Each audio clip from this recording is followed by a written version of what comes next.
Hi, hello, welcome. It is Prince.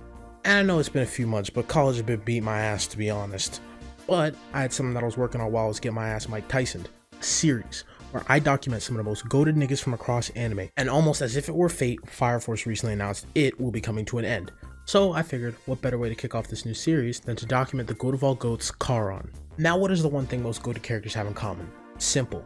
Goated ass intros, especially when it comes to shonen, which usually considers a character's intro to be the first fight. And oh boy, this nigga Charon took it upon himself to make sure he'd be remembered.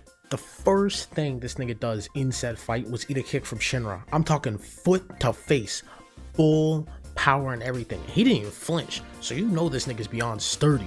So after eating that sorry ass little kick, he starts stepping all over this nigga. I mean, he quite literally kicks that nigga to the curb. So as we've already seen with Charon clearly knows how to make an entrance, but that was just the beginning of the ass whooping that Shinra gets in this fight. So at one point in the fight, this nigga Shinra tries to make a break for the other pillar and get the fuck up out, and Charon said this was a no fucking flight zone because he snatched that nigga out the sky and threw this nigga through a whole ass house.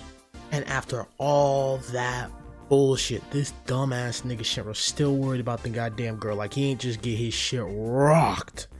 Then this nigga tries to get up again, and again this nigga hits him with a no fucking fly zone. But that last one must have knocked a little bit of sense into Shinra, because he started to remember what he learned from Captain Obi and Benimaru. Now he got that flashback power up and shit, so Charon should be light work, right? Wrong. This nigga Shinra starts doing his little rock and roll shit, and Charon's still eating them hoes. Now he's clapping back. Literally, it gets to the point where Charon doesn't even have to use his hands. He just hits him with the explosive J's. So Shinra finally gets his shit together and finally does his new move right and actually lands a hit on Charon. He even blows him away and everything, and we think Shinra was won, and he clotheslined this nigga Shinra from behind after eating his strongest attack.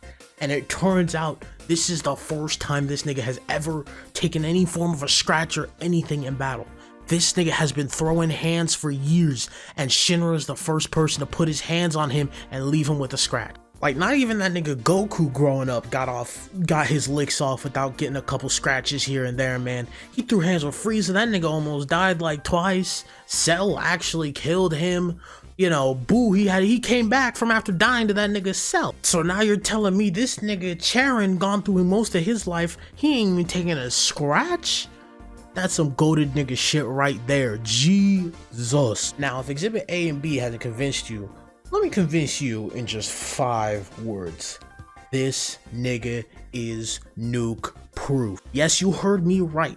This nigga Charon looked at a nuke, said, oh yeah nigga, this is some light work. And he just handled it.